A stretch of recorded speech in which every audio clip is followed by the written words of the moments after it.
반갑습니다. 진동입니다. 오늘 일을 지금 받아다 놓고 시간이 좀 남았어요. 2시간 정도 시간이 남아서 제 차 메가트럭 와이드캡 리뷰를 한번 찍으려고 그래요. 먼저 한번 보여드릴게요. 자, 잘 보이시나요? 이게 제 차입니다. 메가트럭 와이드캡이죠. 현대고 프리미엄입니다. 프리미엄. 옵션은 다 준 거예요. 출고할 때 줄 수 있는 옵션은 다 준 상태입니다. 5톤인데 5톤이 아니고 이제 화물 하시는 분들은 알 텐데 남바 따라서 증톤을 할 수 있잖아요. 제 차는 지금 6.5톤입니다. 6.5톤. 스티커는 5톤이라고 돼 있는데 6.5톤입니다. 6.5톤. 차 출고는 원래 5톤으로 하는 거고 4.5톤, 5톤 이렇게 두 가지 나눠져 있는데 제 차는 5톤으로 출고를 했어요. 처음에 출고를. 윙바디고 축차죠. 적재함 길이는 9.2m입니다. 여기에서 저기 적재함 끝까지 길이가 9.2m고 일반 메가트럭이랑 똑같아요. 똑같은데 다만 캡이 크다 뿐이죠. 외관을 한번 보여드릴게요. 이런 식으로 돼 있고요. 지금 여기 한적한 곳에 차를 대놓고 지금 리뷰를 찍으려고 하는데 뭐 나무랑 뭐 이상한 현수막하고 막 걸려있네요. 자, 이 차는 축이 메리트 축이고요. 윙은 한성 특장. 여기 메리트 특장차 보이시죠? 여기에서 이제 축을 올렸고요. 축을 올리고 다시 출고를 해서 이제 여기 윙 한성 특장 차를 보내서 윙을 달았습니다. 2년 정도 탄 것 치고는 좀 깨끗하게 탄 편인가요? 사실 전 잘 모르겠는데 좀 전에 세차를 하고 왔습니다. 세차를 해서 좀 깨끗하긴 한데 거기 이제 세차하러 오신 분들이 2년 탄 것 치고는 깨끗하게 탔네요 라고 얘기를 하시더라고요. 그래서 좀 흡족했습니다. 외관은 크게 볼 게 없죠. 다만 그냥 이제 이게 외관은 옛날 트라고랑 똑같아요. 트라고 머리를 그대로 가져와서 그냥 현대에서 메가트럭 와이드캡으로만 그냥 이렇게 이름만 바꾼 거죠. 탑은 똑같습니다. 여기 보시면은 와이드캡 8.3 G300. 8.3은 처음에 출고할 때 차가 8.3 적재함이 8.3이었고요 지금은 윙 달면서 축 달고 윙 달면서 9.2m까지 나가고 G300은 이제 엔진 마력수 G 엔진 300마력 300마력 차인데 외제차 300마력에 비하면은 진짜 별 볼 일 없습니다. 잘 안 나가요 차가. 출고하고 2년 동안 타면서 타이어 한번 갈았습니다. 앞 타이어만 교체를 했고요. 뒷 타이어는 조금 남았는데 올 겨울 들어가기 전에 한번 이제 타이어를 갈려고 합니다. 안전을 확보를 해야겠죠. 교체 주기도 다 됐고. 그리고 기름 탱크는 200 토탈 400 탱크입니다. 400 탱크고 DPF가 이렇게 여기 장착이 되어 있습니다. 요거는 배터리고 요거는 기본 에어 탱크죠. 기본 에어 탱크가 3개가 달려 있더라고요. 요거는 요소수, 여기다가 요 파란색 딱공을 열고 요소수를 넣으면 되겠죠. 또 외관은 뭐 크게 뭐 그런 건 없을 것 같아요. 뭐 보여드리고 할 게 없고 요거만 보여드릴게요. 후축 지금은 짐이 안 실려있는 상태라서 축을 띄워놨고 뭐 딴 거는 지금 크게 보여드릴 건 없어요. 실내를 보여드릴게요.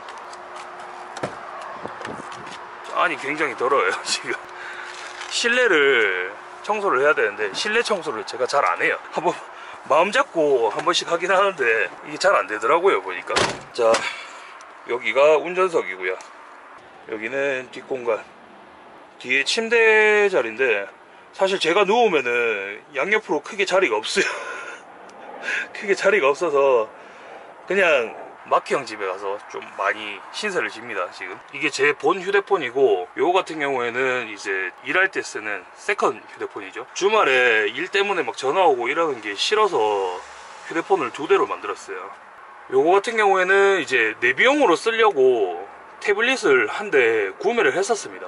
제일 초창기에 태블릿을 구매를 했었고 저는 티맵을 사용을 합니다. 티맵이 편하더라고요. 다른 카카오나 이게 아틀란이거든요. 아틀란 화물차 전용 이제 내비게이션인가? 화물용도 쓸 수 있는 그런 내비게이션인데 높이 제한이랑 톤수 제한을 설정을 해놓고 하면은 자기가 안내를 그렇게 딱 해줘요. 딱 해주는데 이거 같은 경우에는 좀 복잡한 곳이나 이런 데 가는 거 아니면은 웬만하면 잘 사용 안 해요. 그리고 지금 업데이트가 한참 하고 있는데 이거 업데이트도 제가 안 한 지 엄청 오래돼서 한 35%, 한 50% 50% 정도 되다가 그냥 지 혼자 바뀌어버려요. 이게 뭐 오류인지 정확히는 모르겠는데 뭐 하여튼 그렇고요. 요거 같은 경우에는 이제 후방 상시 카메라입니다.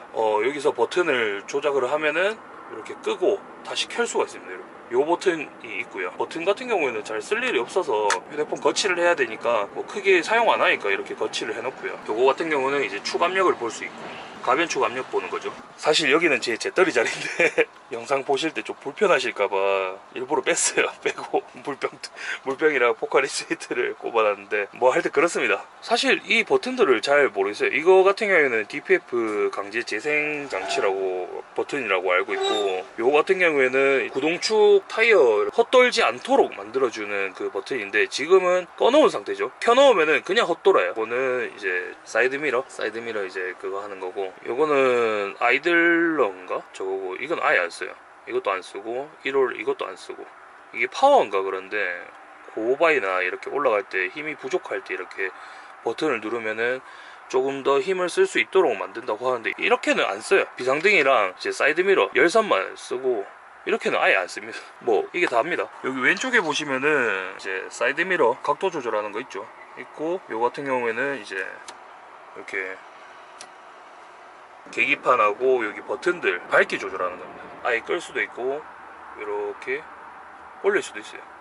요거는 이제 뒤로 밀림 방지하는 건데, 요거는 가끔 짐이 높거나 그럴 때 이제 오르막 치고 올라갈 때 좀 유용하게 쓰이더라고요. 무겁거나 이럴 때 아무래도 뒤로 밀렸다가 앞으로 확 치고 나가면 짐이 뒤로 넘어갈 수도 있고, 1단을 놓거나 C단을 놓을 수도 있긴 한데 짐이 그렇게 무겁지도 않은데 오르막 경사 올라갈 때 조금 불안할 때 그때 이렇게 쓰고 하긴 합니다. 평소에는 끄고 다녀야죠. 끄고 다니고, 요거는 이제 안개등입니다. 다음에 이제 여기 보시면은 오프, 미등, 요거는 라이트고, 뭐 깜빡이 이런 식으로 되어 있고요. 그 다음에 상향, 이게 아이들 RPM 고정시켜주는 그 장치인데 저는 안 써서 사용 방법도 잘 모르고 안 씁니다. 이 버튼 경우에는 모드, 음악, 뭐 라디오, OX나 FM, AM 뭐 그런 것들이죠. 제 차는 블루투스가 없어요. 그래서 좀 불편하긴 합니다. 볼륨 올리고, 요거 같은 경우에는 이제 자동차 설정 똑같죠? 승용차랑 똑같습니다. 버튼 눌러서 여기 보면은 트립 정보, 게이지, 주행 정보, 알람 설정, 환경 설정, 고장 진단, 정비 주기 설정 다 안 써요. 사실 가끔 고장 진단이나 이렇게 하면은 엔진이랑 고장 없죠? ABS 뭐 이런 거 진단, 고장 없고, 환경 설정, 그러면 뭐 LCD 밝기, LCD는 요겁니다. 아예 꺼트릴 수도 있고 이렇게 올릴 수도 있고, 알람 설정, 알람 시간, 차량 과속 경고, 운전 시간 경고, 공회전 시간 경고, 주행 정보, 주행 시간 없죠? 운전 시간 없죠? 평균 속도 50km. 누적 평균 속도죠. 평균적으로 50km 이상 잘 달릴 일이 없죠. 시내 도로 가서 이렇게 50km 이상 달릴 만한 구간이 잘 없어요. 신호가 많고 이러면은 뭐 조금만 가면 또 신호 걸리고 조금만 가면 또 신호 걸리고 이렇기 때문에. 그리고 게이지, 에어 게이지, 이게 기본 LCD 창에 나오는 거고요. 그 다음에 오일 게이지, 수트 게이지, 이거는 이제 DPF 그건데, 요 게이지 같은 경우에는 이제 5개까지 차면은 자동 재생이 됩니다. 자동 재생이 되고, 요소수가 없거나 주행이 뭐 계속 시내 주행을 너무 많이 하거나 이러면은 요런 색으로 호박등이 뜨는데, 요게 초록색으로 뜨면은 자동 재생을 하기 때문에 주행을 하셔도 돼요. 주행을 하셔도 되는데, 호박등이 뜨면은 한적한 곳에다가 차를 세워놓고 이거를 꾹 누르고 있으면은 강제 재생을 시킵니다. 그때 DPF가 활성화되고 이제 한 자리에 서 있으면은 밑에 낙엽이나 뭐 마른 것들 이런 거 있으면은 탈 수가 있어요. 마우라 주변에 배기 근처에 이제 그런 것들이 있으면은 타면서 화재가 날 수도 있기 때문에 안전한 공터나 이런 데 가서 해 주셔야 됩니다. 그게 배기열이 정확하게는 모르겠는데 한 600도? 600도 이상인가? 하여튼 그 정도 나올 거예요. 그래서 주변에 있는 마른 것들을 타면서 화재가 날 수도 있기 때문에 조심하셔야 되고요. 오일 게이지, 뭐 에어 게이지 받고, 트립 정보, 평균 순간 연비 3.5km. 제가 좀 전에 물건을 내리고 와서 이게 이게 평균 연비가 3.5km 나왔는데 고속도로에 올리면은 보통 한 4km에서 4.5km는 나와요. 뭐 짐이 무겁거나 이러면은 뭐 3.5km, 3.7km 이렇게 나오긴 하는데 보통 평균 연비가 제 차 같은 경우는 한 4km 정도 나옵니다. 4km 정도 나와요.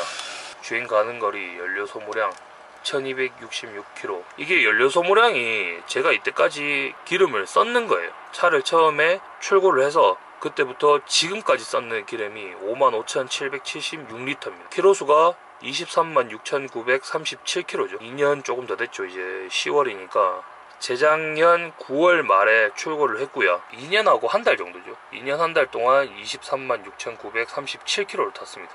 그 다음에 이게 리뷰가 잘 안 나와 있기도 하고 모르시는 분들이 많더라고요. 기아봉인데 자, 일단 클러치를 먼저 밟을게요. 기어를 바꿔야 되니까. 자, 1단, 2단, 3단, 4단, 그 다음에 이렇게 하면은 하이 모드가 됩니다. 하이 모드 되고, 그러면은 요게 1단 자리가 5단이 되는 거예요. 그 다음에 6단, 7단, 8단. 여기 보시면은 적혀있죠? R 1, 2, 3, 4, 5, 6, 7, 8. 그 다음에 여기 C단. C단 같은 경우에는 넣으려면은 보통 평소에 이렇게 넣으면 되는데 후진하고 C단 같은 경우에는 안으로 끝까지 밀어 넣어야 돼요. 이렇게. 그래서 소리 나시나요? 후진 들어간 거. 그리고 C단 같은 경우에는 이렇게 뒤로 당기셔야 돼요. 이런 식으로 당기셔야 C단이 들어가는 거고요. 그 다음에 이게 안으로 넘어가지 않으면은 1, 2, 3, 4단 이렇게. 그 다음에 하이가 뭐냐 하면은 여기 보면은 요 버튼 보이시죠? 요게 로우 상태고 요게 하이입니다. 로우, 하이. 로우 상태에서는 여기 계기판에 보면은 L자가 떠있죠. L 해갖고 이제 톱니바퀴 모양으로 되어 있는 게 로우 모드고, 로우 모드에서는 1, 2, 3, 4단. 그 다음에 하이를 한번 당겨 볼게요. 당겼죠? 당기면은 계기판에는 이제 L자의 톱니바퀴 모양이 없어져요. 이해가 가시나요? 하여튼 이런 식으로 되는 겁니다. 그래서 저는 예전에는 이제 처음에 제가 배울 때는 3단 출발, 뭐 공차인 상태에서는 3단 출발 이렇게 해도 된다고 하시는데, 그렇게 처음에 하다가 제가 다른 짐을 싣고 막 이렇게 하다 보니까 2단하고 뭐 처음에 가르쳐 준 게 3단, 4단, 그 다음에 4단 상태에서 하이를 당기고 5단, 6단, 7단, 8단 이런 식으로 넣으면 된다고 제가 배웠는데, 저 같은 경우에는 지금 어떻게 하냐면 2단을 넣고요. 그 다음에 4단으로 바로 변속을 합니다. 2단에서 4단. 그 다음에 하이를 당긴 다음에 5단, 6단, 7단, 8단 이런 식으로 지금 변속을 하고 있거든요. 사람마다 뭐 다 다르니까 처음에 제가 2, 4, 6, 8 이런 식으로 변속을 했었어요. 그러니까 좀 짐이 무겁거나 이러면은 차 출력이 안 나오더라고요. 뭐 단수가 2단씩 뛰니까 차가 잘 못 치고 나가요. 그래서 제가 2단, 4단에서는 그렇게 출력 소모가 많이 없어져서 2단, 4단 하고 5, 6, 7, 8단 이런 식으로 갑니다. 왜냐하면은 기압비가 더 커지면 커진다 그래야 되나, 작아지면 작아진다 그래야 되나, 하여튼 그래서 그렇게 되면은 이제 기아 단수가 높아지면 높아질수록 2단씩 건너뛰면은 출력 로스라 그러나요? 출력이 이제 많이 죽어요, 변속을 할 때. 그래서 계속 치고 나가지를 못해요. 그래서 일부러 2, 4 하고 5, 6, 7, 8단 이렇게 지금 변속을 하고 있습니다. 사실 제가 이거를 하는 이 기아봉 같은 경우에 말씀드리는 이유가, 요새는 이제 거의 다 오토로 많이 나오죠. 오토로 많이 나와서 수동에 대한 리뷰가 잘 없는 것 같더라고요. 제가 뭐 못 찾아서 그런지는 모르겠는데, 제가 처음에 이 차를 살 때만 해도 이제 9단이라 그러거든요. C단까지 포함해서 이제 ZF 9단에 대해서 리뷰를 알아봤는데 없더라고요. 변속을 어떻게 하는지 그런 거에 대해서 아무도 가르쳐 주는 사람 있었죠. 차 처음에 출고해 주신 딜러분, 그분께서 이렇게 가르쳐 주시긴 하셨는데 인터넷이나 유튜브 같은 곳에서는 제가 못 봤거든요. 제가 못 찾은 건지 못 받는 건지 모르겠는데 뭐 하여튼 그래서 제가 이렇게 리뷰를 찍었고요. 요 같은 경우에는 여기는 타코메타라 그러죠. 온행 기록기고요. 그 다음에 여기는 뭐 많습니다. 더블 전구, 뭐 싱글 전구, 더블 전구, 그 다음에 뭐 차량 등록증 하고 뭐 수리 내역, 수리 있는 거 내역 이런 거 하고 뭐 잡다한 거 넣어놨어요. 잡다한 거 넣어놓고 저기에도 수납 공간이 있습니다. 여기가 수납 공간이에요. 수납 공간이고 뭐 룸미러 필요가 없죠. 사용할 필요가 없어요. 뒤에가 막혀있기 때문에 뭐 아예 필요가 없습니다. 여기는 이제 저거 블랙박스고 이렇게 뒤에는 막혀 있습니다. 저희는 윙 차량이기 때문에 뒤를 볼 그게 없어요. 그래서 후방상시 카메라를 이렇게 달아놓은 거고요. 그 다음에 요거는 다이소에서 산 명암 꽂이 이렇게 넣어놨어요. 뭐 이것저것 여기도 뭐 잡다한 거 들어있고 여기도 잡다한 거 들어있어요. 뭐 좀 차가 좀 지저분해서 보시는 분들 별로 안 좋으실 수도 있는데 죄송합니다. 좀 깨끗하게 해놔야 되는데 선이 막 너저분하게 막 이렇게 돼 있네요. 그 다음에 요거는 이제 제 차키, 제 차의 키고, 요거 같은 경우에는 탑을 이제 틸팅 한다 그러죠. 앞으로 숙였다가 이제 다시 똑바로 세우고, 이게 엔진오일 갈거나 이렇게 하면은 요 키가 있어야 편합니다. 제 거 같은 경우는 자동이에요. 자동. 뭐 다 자동이겠죠. 그 외제차들은 저기 수동인 차량들도 많더라고요. 요거는 요소수 키고요. 요거는 적재함 이제 뒷문 열 때 쓰는 키입니다. 항상 잠궈 놓고 있어요. 자, 이거는 이제 적재함 밑에 보면은 작은 이제 공구함이 있는데 그 공구함 키인데 공구함 사실 열 일이 없어요. 그래서 그냥 맨날 놔두고 있고요. 이게 끝입니다. 뭐 더 이상 보여드릴 만한 게 없어요. 여기는 이제 제 손톱 발톱 깎는 손톱깎이죠. 가위. 아, 이거 좋더라고요. 모든 걸 다 자를 수가 있습니다. 요긴하게 쓰고 있습니다. 쓰고 있고, 이건 제가 안경을 끼니까 안경 닦기, 담배하고 이쑤시개, 사탕, 밴드, 껌 이렇게 있습니다. 차 리뷰는 뭐 더 보여드릴 건 없을 것 같아요. 뒷좌석 이렇게 돼 있고 스피커하고 뭐 중간 레일. 저는 요거는 한 가지 말씀드리고 싶은데 이게 현대가 이건 진짜 잘 만든 것 같아요. 형광등입니다 완전. 엄청 밝아요. 이게 차숙이나 이런 거 할 때 이거 켜놓으면은 다 보입니다. 차 안에 안 보이는 게 아예 없어요. 그래서 엄청 이건 진짜 마음에 듭니다. 다른 실내등 이런 거 있고요. 리뷰는 더 이상 보여드릴 게 없습니다. 그래서 여기까지만 하도록 할게요. 뭐 더 이상 보여드릴 게 없어갖고 뭘 더 찍을 만한 게 없어요. 그냥 간단한 제 차에 대한 리뷰라고 생각하시고 그냥 편하게 봐주세요. 뭐 어렵게 봐주실 그것도 없고 편하게 봐주시면 되고요. 다음 영상으로 또 찾아뵙도록 하겠습니다. 오늘도 안전운행 하시고요. 다음 영상으로 또 찾아뵙도록 하겠습니다. 다음에 봐요.